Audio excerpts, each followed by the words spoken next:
Hey there. We've had a lot of emphasis on service this past month, and in fact, it's a big part of YSS in general. Every other month, we're going to focus on doing some service projects. And a lot of what we do, we're going to try and make our influence felt in the world around us, seeing what is needed in our community, in the world at large, how our efforts can make a difference. But always we want to keep in mind that there's lots of ways to be of service, and we want to keep an appropriate balance in our relationships so that not only are we helping outside of our home, but we're helping inside of our home. And not only are we helping inside of our home, but we're helping outside of our home. I find that a lot of people find it easy to do one of those, but maybe not so easy to do the other. And different people have a different comfort level. So it's good for us to focus on doing each of them. So previously we've talked about doing service outside of the home. Right now I want to talk about service inside the home. Now this is one of the funnest things you can do because it builds relationships. You can do it kind of in secret. You can do it in a way that makes people happy. It makes you feel special inside because you know that you're being your best self in that moment. And I just had a few ideas to share with you of things that you can do to serve inside your home. Now, following this video, the list that I'm about to give you will appear, so you'll be able to copy it or print it out if you want to. So here's some thoughts.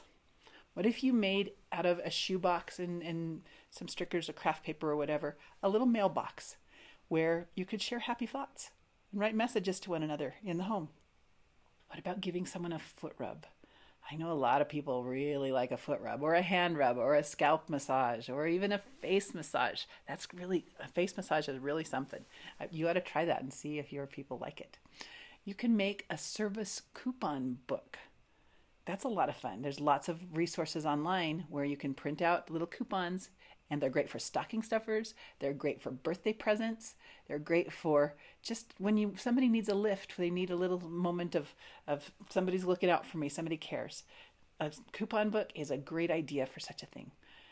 You can give someone a heart attack. Now that sounds terrible, I know, but it's a really fun thing where you take some construction paper and you cut out a bunch of hearts, and you know how to do that. You fold the paper in half and then you kind of cut a half heart shape, and then you open it up and it's a full heart. You can do big ones, little ones, you can do long skinny ones, you can do short fat ones, you can do ones that are kind of crooked, you can do ones that you cut out twice so that there's an outline heart.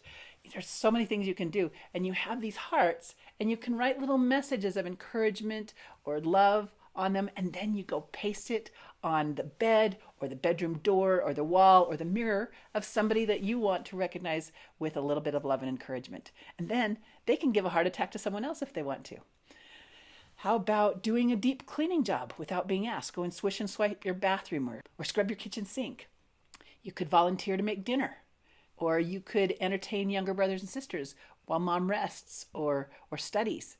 You can make a snack for someone who's studying. Maybe you have older siblings who spend a lot of hours trying to get their scholar phase on, and just taking them a snack kind of shows them that you recognize that that's a lot of effort to turn into a scholar. Or you can stop and listen to someone who's having a hard time. Sometimes it's easy to just tell them to shape up or whatever, but maybe just a hug or a smile or a listening ear can make all the difference to where they can process whatever's troubling them and move on. You can pass out hugs and I love yous to your family members. Even just having a day where you focus on smiling a lot can really bring service to your home. You can find out each family member's love language and give it some attention. Now that's something worth looking at. For example, some people really like physical touch. When you give them a hug, that really means a lot to them. Other people, that doesn't mean as much as saying a kind word or praising them on an effort that they've made. Some people really like when you give them your time. And some people love it when you give them a gift or a note or some sort of physical token that says, I was thinking about you, you're important to me. There's several love languages, and it's worth finding out what are the love languages of your family, and find a way to show that love in the language that means the most to them. And it's a great idea to find out what your love language is, because it helps to build relationships when we learn to meet each other in the language that is the most meaningful to us. Another idea is that you could get your family work done or your zone or your chores done promptly and then help someone else with a cheerful attitude. You could write a poem about a family member's gifts or talents or accomplishments or attributes. You could practice saying yes and getting right to it when you're asked by one of your parents to do something.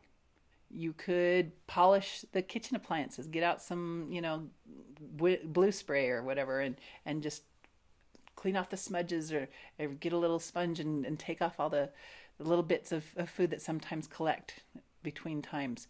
Just polishing up those kitchen appliances makes the whole kitchen look amazing, even when the rest of it isn't perfected. And when the appliances are polished, it makes people want to keep the rest of the kitchen done. So they're more likely to put their own dish in the dishwasher or to wipe up the thing that they spilt. Sweeping or mopping, just little jobs that you can do. You can read a story or play a game with your siblings. You can say yes when one of your siblings asks for some special attention, playing in a way that they love to do. Looking for ways to serve inside your family is almost, you get an appetite for it, where it tastes really good and you want more of it. And you'll find that it really helps other people want to do their best. Doesn't fix everything. You can't do it just saying, well, if I do this, then they better do that, because that's not really service, is it? That's kind of like you're trying to buy their good behavior. But when you really do it, just because you want to be your best and you want to be a blessing to them, you'll find that it helps them with whatever it is that they need to be at their best for right now. Service in your home is not only a great idea, but it is actually a central part of YSS. Let me just remind you of our mission statement, which says, to build young men and women of virtue, integrity, strength, and ingenuity, who strive for personal excellence to serve in their family and community and prepare for their personal mission. What service can you do in your home today?